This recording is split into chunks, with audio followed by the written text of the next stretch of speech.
Scarlett Johansson claims that ChatGPT's voice of Sky is her voice or is intended to be her voice, despite Sam Altman, the CEO of OpenAI, attempting to engage Johansson to voice ChatGPT.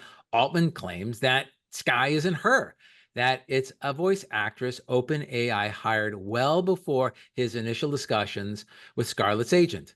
I'm Scott Hervey from Weintraub Tobin, and I'm joined today by fellow Weintraub lawyer and frequent briefing contributor Jamie Linsenberg. We are going to talk about the Scarlett Johansson OpenAI controversy, the claims she could bring, and how those claims may fare on today's episode of The Briefing by Weintraub Tobin.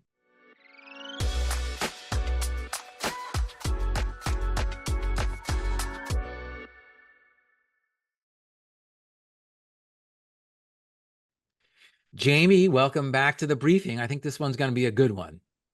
Thanks, Scott. Yeah, it's good to be back. I'm excited to dive in. So this has been in the news for quite a while now, and the facts are mostly out there. In a nutshell, Sam Altman approached Scarlett Johansson in September 2023 about voicing ChatGPT. According to Scarlett Johansson, Altman said that he felt that by her voicing the system, she could bridge the gap between tech companies and creatives and help consumers feel comfortable with the seismic shift concerning humans and AI.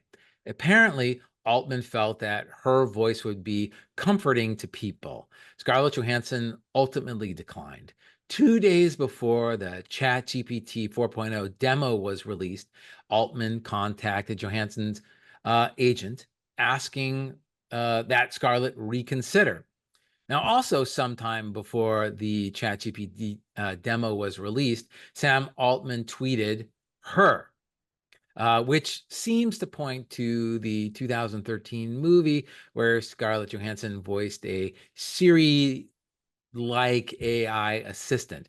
Now, apparently before the two could connect, the ChatGPT demo was released, and Scarlett began getting calls and emails from friends and family who thought that the ChatGPT voice Sky was her. Altman claims that the voice of Sky is that of a voice actor who was hired before he contacted Scarlett Johansson's agent. Thanks, Scott. I think that sums up the facts thus far fairly well. So let's now talk about the type of claims that Johansson could bring. I think the first logical step is a right of publicity claim. Yeah, I agree with you, Jamie. California's right of publicity statute is Civil Code Section 3344 and prohibits the use of another's name, voice, photograph, or likeness on or in products, merchandise, or goods, or for purposes of advertising or selling such products, merchandise, goods, without such person's prior consent. California also has a common law right of publicity that's a bit broader than the statute. If Johansson did bring a case, it would follow some of the sound-alike recording cases that the Ninth Circuit has previously adjudicated. Yeah, that's right. The first was Midler versus Ford, and the second was Tom Waits versus Frito-Lay. And both of those cases involved the use of a sound-alike singer singing a song in the style of that particular artist in a TV commercial. Both Midler and Waits sued for violation of their rights of publicity under the Civil Code and also under California's common law. The trial court in Midler initially granted Ford its motion for summary judgment. On appeal, the Ninth Circuit, addressing Midler's common law claim, held that when a distinctive voice of a professional singer is widely known and is deliberately imitated in order to sell a product, the sellers have appropriated that which is not theirs and have committed a tort in California. The Waits Court, which relied on Midler, found similarly.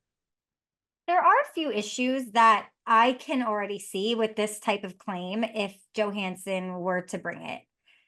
The Midler and Waits cases held that when a voice is a sufficient indicia of a celebrity's identity, The right of publicity protects against this imitation for commercial purposes without the celebrity's consent.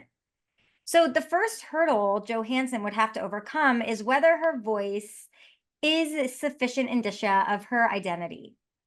Although she was the voice of the Siri like personal assistant in the movie Her, it's still an open question whether her voice is so recognizable that it's linked to her and her celebrity. Yeah, I tend to agree with you, Jamie. While I mean, I've listened to Scarlett Johansson's voice, and while she has a bit of a husky quality in her voice, it's nowhere near Clint Eastwood's. And so I think of celebrities who have tremendously recognizable voices. Arnold Schwarzenegger, Samuel L. Jackson, Morgan Freeman, James Earl Jones, Christopher Walken, and probably the most recognizable voice of all, Fran Drescher. And I just don't think Scarlett Johansson's voice is like theirs. Um, there were two important jury findings in the Waits case. One was that the voice in the commercial was a deliberate imitation of Waits' voice. And the second was that Waits had a distinctive voice, which is widely known. And I don't know whether Scarlett Johansson has that. Yeah. To your first point that you just made, there are some facts out there that tend to point toward the voice of Sky being a deliberate imitation of Johansson, and Discovery would likely shed a lot more light on that. Oh, I agree. In this case, if she were to sue, it would be all about discovery. But OpenAI, in a press release or in an article that I had read in prepping for this, said that its chief technology officer was in charge of the voice casting, and Sam Altman really wasn't really that involved. And she told, it was a interview with NPR. She told NPR, Mira Murati, that she didn't even know what Scarlett Johansson sounded like until people were comparing Sky to Scarlett Johansson. Well, whether Sky was a deliberate imitation would probably end up being a question for the jury, and there would be a lot of expert testimony comparing the two voices. And it would also be a question of fact for the jury whether Johansson had a distinctive voice that was widely known. The jury instructions in the Waits case provide that a voice is distinctive if it is distinguishable from the voices of other singers, if it has particular qualities or characteristics that identify it with a particular singer.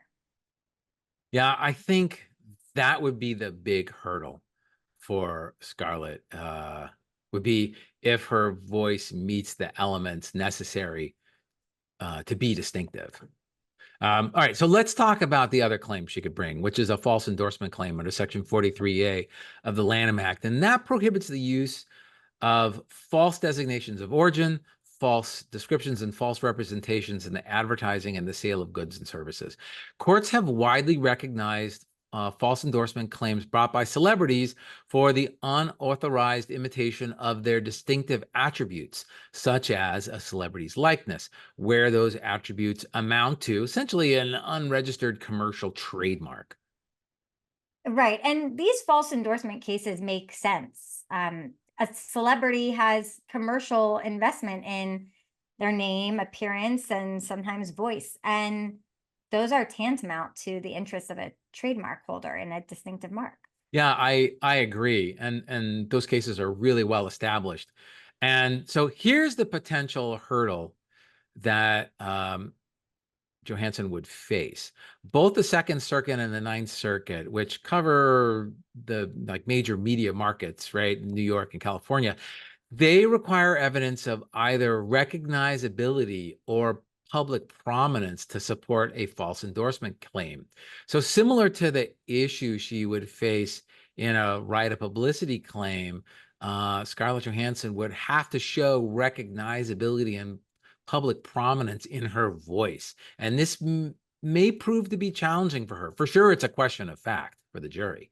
Well, regardless whether Johansson sues, and if anyone were to have the backbone to go up against OpenAI, it would be her. I think there's probably a bit more drama to come. I definitely agree with you, Jamie. there's more drama to come here. Thanks for joining us today. Thank you.